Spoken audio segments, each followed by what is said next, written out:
और दोस्तों, ये कहानी राजस्थान राज्य के उदयपुर नाम के एक जिले की है।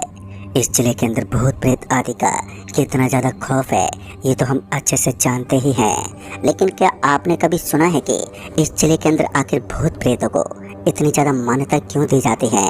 सुना है यहाँ पर पहले एक गांव हुआ करता था।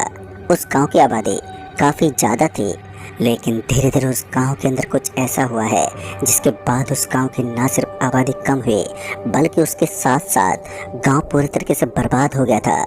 तो आइए जानते हैं उस गांव के साथ हुआ एक ऐसा किस्सा जिसे सुनकर अच्छे अच्छे लोग भी कांप उठते हैं। उस गांव में रामू काका उस गांव के मुखिया हुआ करते थे। मेरा नाम अनिकेत है और उसी गांव का सदस्य हुआ करता था।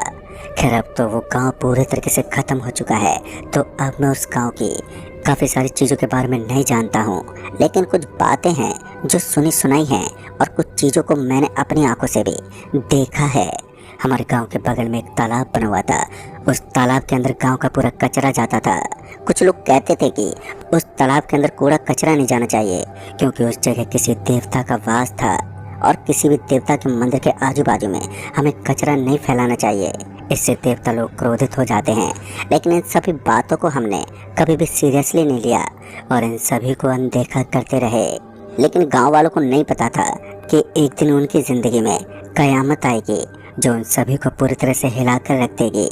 एक रात की बात है जब सभी गांव वाले होली मनाने में बिजी थे। सभी के अंदर होली का त्योहार शोर शराबा मचा रहा था और 2 दिन के बाद होली थी, लेकिन उससे पहले ही लोगों ने खूब तैयारी कर ली थी।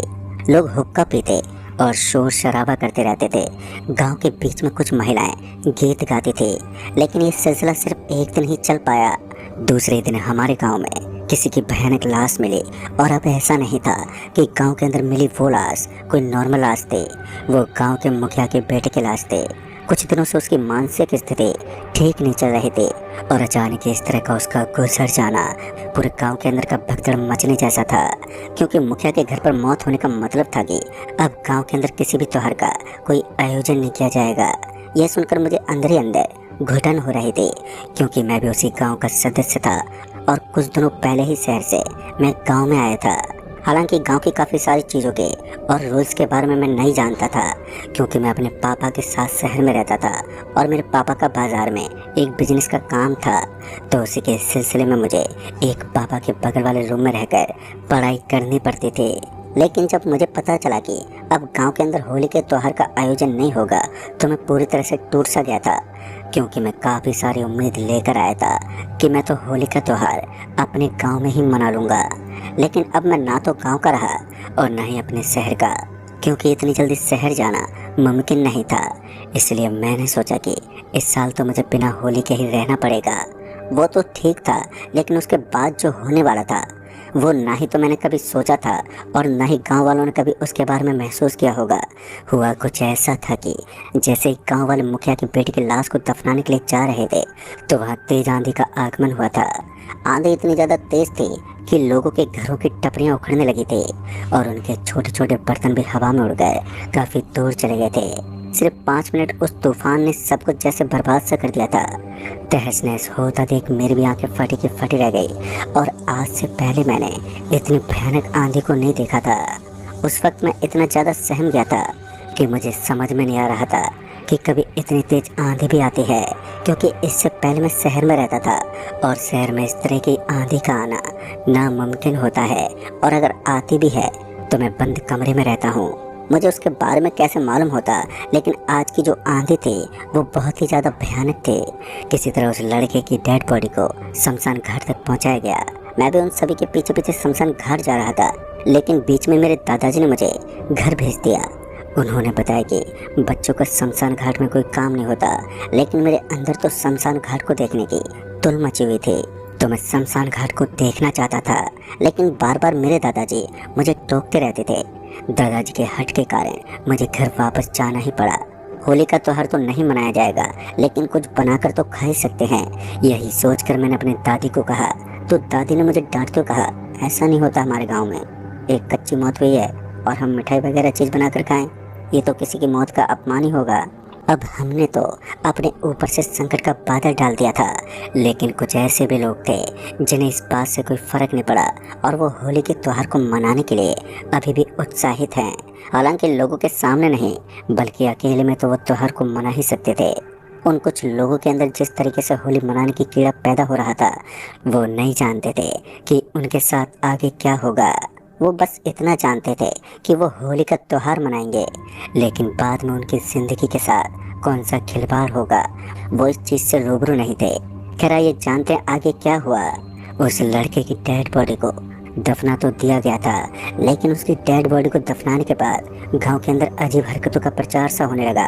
दरअसल गांव के अंदर कुछ ऐसी चीज़ें नजर आने लगी थी जिनको देखकर ऐसा लग रहा था कि गांव के अंदर कुछ अजीब चल रहा है। कहीं पर किसी को किसी का कटा हुआ हाथ मिल जाता, तो किसी को किसी आदमी की मरी हुई लाश मिल जाती। समझ में नहीं आ रहा था कि हो क्या रहा है। एक दिन तो ऐसा चलता रहा, लेकिन जब होली वाला दिन आया तब गांव में एक कयामत आई। हुआ कुछ ऐसा था कि रात को जब सभी घर एकदम से सुनसान पड़े थे, तब कहीं ना कहीं से भोजन की खुशबू आने लगी। और ये बात बिल्कुल तय थी कि गांव के अंदर कोई तो था जो त्योहार मना रहा था। अब गांव का मुखिया भी कुछ बोल नहीं सकता था, क्योंकि उनके घर पर शौक का माहौल था, तो उसने भी ज़्यादा ध्यान नहीं दिया। लेकिन ये मिठाई की सुगंध बहुत ही जल्दी गांव को तबाह करने वाले थे। गांव में रहने वाले एक आदमी ने इस चीज़ की छानबीन करना शुरू कर दिया। पता नहीं उसके दिमाग में ऐसा क्या बैठ गया कि वो उस आदमी का पता लगाना चाहता था जिसने आज के दिन त्योहार मनाने की गंदी हरकत दिखाई थी। लेकिन सारे घरों के अंदर देखने के बाद भी वो कहीं नहीं मिल रहा था, और तो और सारे घरों के अंदर से अब मिठाई की खुशबू आ रही थी, लेकिन किसी ने भी मिठाई जैसी चीज़ को अपने घर में दाखिला नहीं दिया था। फिर ये हो क्या रहा था। उसके बाद वो आदमी हमारे घर पर आया और उसने हमारे घर की भी तलाश लेने की कोशिश की, लेकिन दादी माँ ने तो बता दिया था कि हम इतने गंदे लोग नहीं हैं जो किसी की मौत के शौक पर मिठाई बनाएं। हालांकि मैंने अपनी दादी माँ से कहा था कि हम मिठाई बना लेते हैं, लेकिन हमने तो ऐसा कुछ भी नहीं किया। फिर वो आदमी हमारे घर से भी बाहर निकल गया। पता नहीं क्यों, लेकिन इतनी गंदी हरकत करने वाला आखिर कौन होगा जिसके लिए छोटी सी बात होगी कि हमने मिठाई बनाकर क्या गलती की है। लेकिन वो नहीं जानता था कि गांव का मुखिया गांव के लिए कितने अच्छे अच्छे कर्म करता है। समझ में नहीं आ रहा था कि वो आदमी करना क्या चाहता है। रात को जो होने वाला था उसके बारे में कल्पना तक नहीं की जा सकती। दरअसल उसी रात को जब लोग अपने अपने घरों में चैन की नींद सो रहे थे, तभी मेरे घर वालों के कान में किसी के चीखने की आवाज़ आई। चीखने और चिल्लाने की आवाज़ इतनी ज़्यादा थी कि इस आवाज़ को सुनकर ना सिर्फ मेरी आँख खुली, बल्कि सारे के सारे घर वाले एकदम से जाग उठे। और उन्हें देखते ही मुझे लगा कि ज़रूर कुछ गड़बड़ हुई है। लिहाजा मैं उसी वक्त उठा और अपने दादाजी के साथ अपने घर से बाहर निकल गया। जैसे ही मैं अपने घर से बाहर निकला तो मैंने देखा कि बाहर की तरफ से कुछ लोग नजर आ रहे थे, और जो भागते हमारे बगल वाले घर के पास जा रहे थे, उनके पीछे पीछे मैं और मेरे दादाजी और साथ ही मेरी दादी हम सभी उस घर की तरफ चल पड़े। जैसे हम उस घर के पास पहुंचे तो हमने देखा कि घर के ऊपर हमें कुछ नजर आ रहा था, जिसने अपने शरीर पर एकदम लाल रंग का लिबास पहना हुआ था। फिर पता नहीं पल भर में ही वो कहाँ गायब हो गया। हम सभी ये देखकर एकदम से चौंक गए थे कि यहाँ पर हो क्या रहा है। उसके बाद जैसे हम उस मकान के अंदर पहुँचे तो वहाँ की हालत देखकर हमारे पैरों तले ज़मीन खिसक गई। सभी का दिल दहल उठा। उस वक्त मैं इतना ज़्यादा डर गया था कि मैं आपको बता नहीं सकता। फिर उसके बाद मेरे दादाजी ने मेरा हाथ पकड़ा और मुझे वहाँ से घर लेकर जाने लगे, क्योंकि उस मकान के अंदर खून खराबा हुआ था। उस मकान के चारों तरफ फैला हुआ था और ऐसा लग रहा था कि यहाँ पर किसी की लाश को काट काट कर नीचे फेंक दिया है। मुझे समझ में आ गया था कि अब यहाँ पर पुलिस कार्रवाई होगी।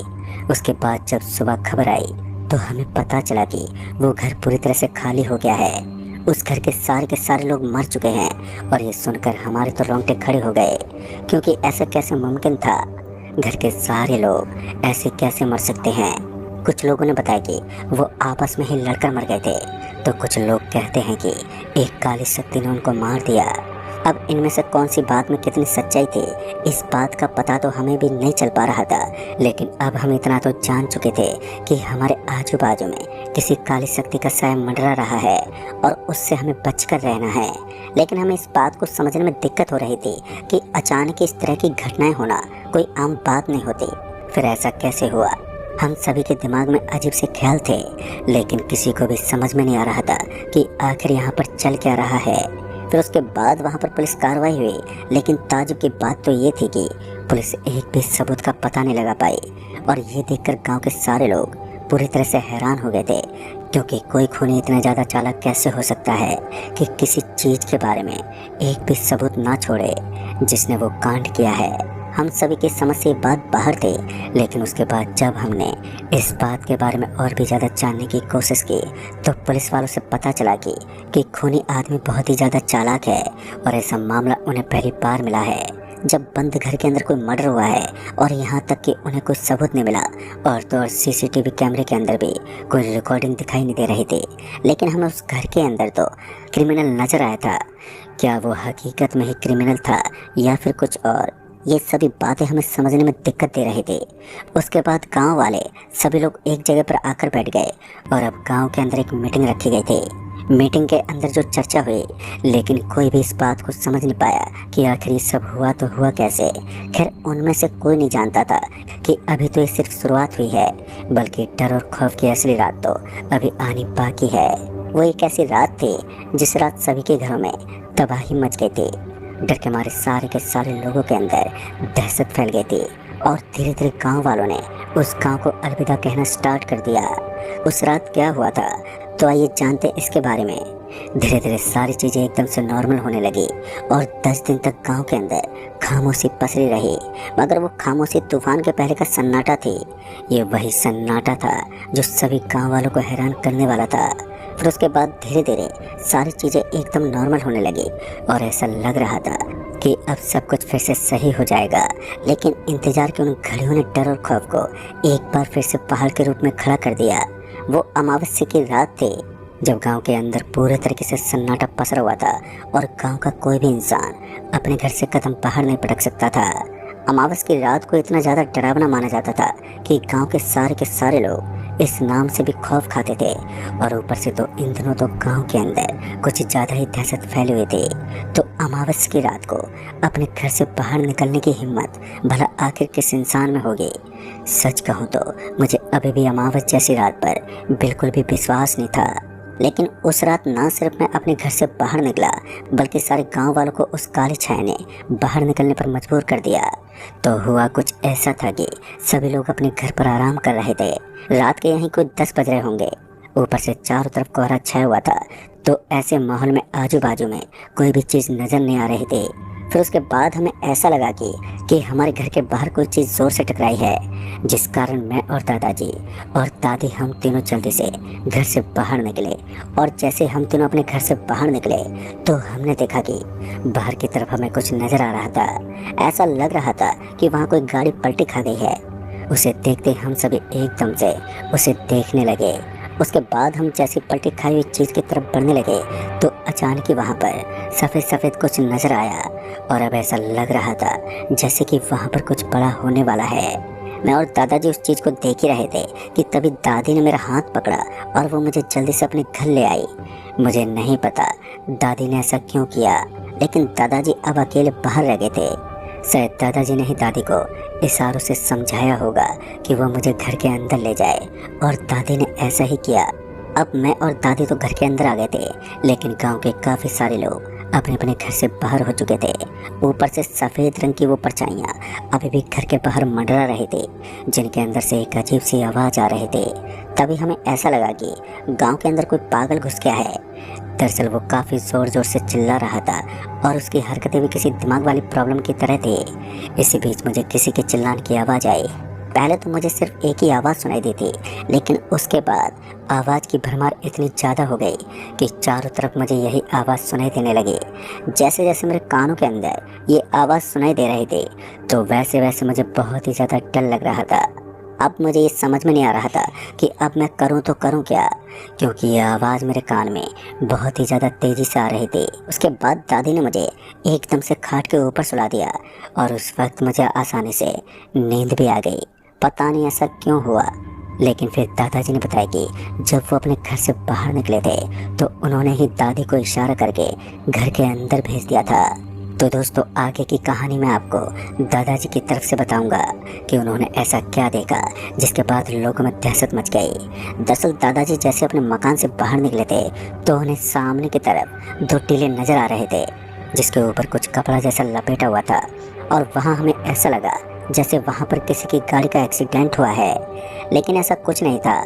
जैसे उन्होंने उस कपड़े को उठाया तो उन्होंने देखा कि उस कपड़े के नीचे हमें काफ़ी सारी डेड बॉडी नज़र आ रही थी और डरा देने वाली बात तो ये थी कि ये सारी की सारी डेड बॉडी गांव के हर एक घर के अंदर से थी।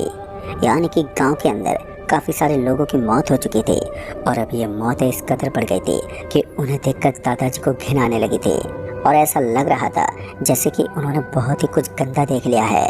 और वाकई ये बात हकीकत थी कि उन्होंने जो अपनी आंखों से देखा था वो एक डरावना पल था। किसी को भी समझ में नहीं आ रहा था कि यहाँ पर चल क्या रहा है। फिर उसके बाद मेरे दादाजी ने उन लाशों को एक तरफ घसीटना शुरू कर दिया। जैसे वो उन लाशों को घसीट रहे थे तो उन्हें अपने पीछे से एक आवाज़ आई। आवाज़ को सुनकर वो जैसे पीछे पलटे तो उनके रोंगटे खड़े हो गए, क्योंकि इस बार उन्होंने जो देखा था वो इतना ज़्यादा खौफनाक था कि उनके कदमों के नीचे से ज़मीन ही खिसक गई। दरअसल उन्होंने देखा कि उनके पीछे की तरफ एक लड़का खड़ा हुआ नजर आया था और ये लड़का वही लड़का था जो हमारे गांव के मुखिया का बेटा था, यानी कि जिसकी मौत हो चुकी थी और उसे दिमागी प्रॉब्लम भी थी। दादाजी उस वक्त समझ गए थे कि उनके ऊपर किसी आत्मा का साया है और अब वो आसानी से नहीं बचने वाले। कहीं ना कहीं ये पूरी तरह से पक्का हो गया था कि ये आत्मा अब दादाजी को भी मार देगी।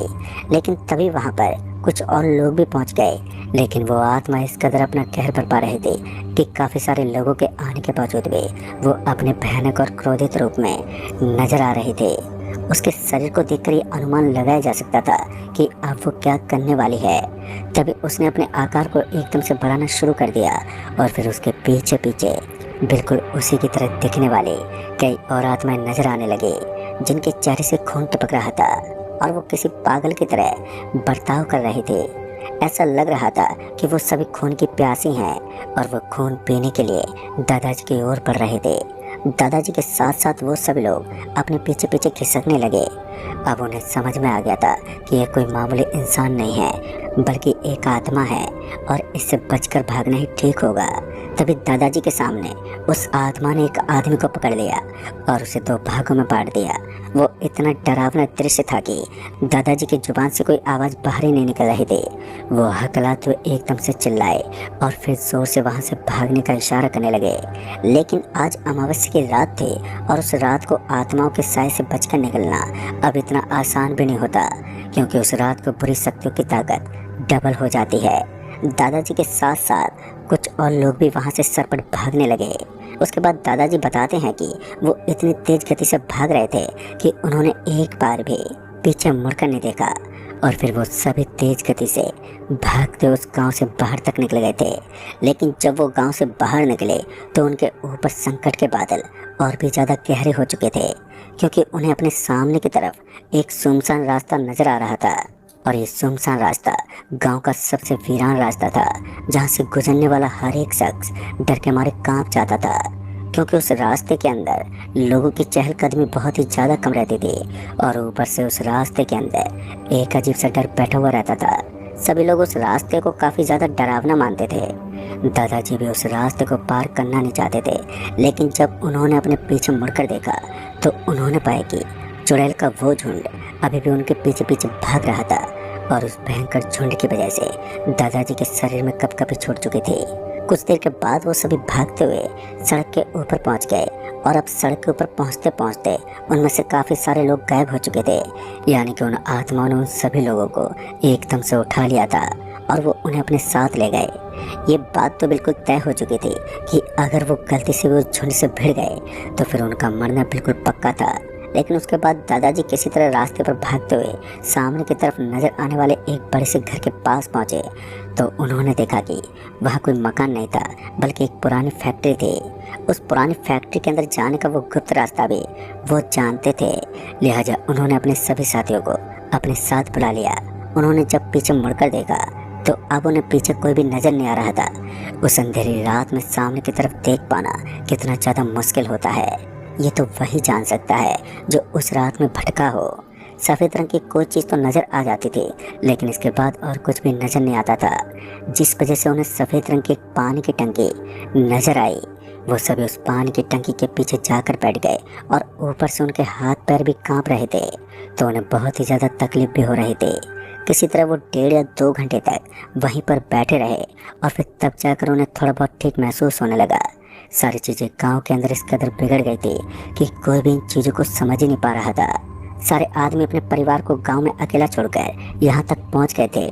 टेंशन तो सभी को ही हो रही थी, लेकिन सामने अपनी मौत नज़र आ रही थी, जिस वजह से बच पाना भी बहुत ज़्यादा मुश्किल हो रहा था। फिर उसके बाद दादाजी और उनके साथियों ने पूरी रात वहीं पर बिता दी, लेकिन जैसे ही सुबह हुई वो अपने गांव में पहुंचे तो उन्होंने देखा कि गांव के अंदर काफ़ी बुरी तरह दहशत फैली हुई थी। लोग बुरी तरह विलाप कर रहे थे और अब वो गांव उजड़ चुका था। गांव में काफ़ी ज़्यादा लोगों की मौत हुई थी। दोस्तों, ये कहानी आज भी उस कस्बे की सबसे डरावनी दास्तां है और उस कस्बे में रहने वाला हर इंसान उस गांव के नाम से घबरा जाता है। लेकिन अच्छी बात तो ये थी कि उस दिन हमारे साथ ऐसा कुछ नहीं हुआ जो कि बाकी लोगों के साथ हुआ था, यानी कि हमारा पूरा परिवार बच गया। और उस दिन के बाद हमने उस गांव को हमेशा हमेशा के खातिर वहीं पर छोड़ दिया और अब हम सभी शहर में रहते हैं।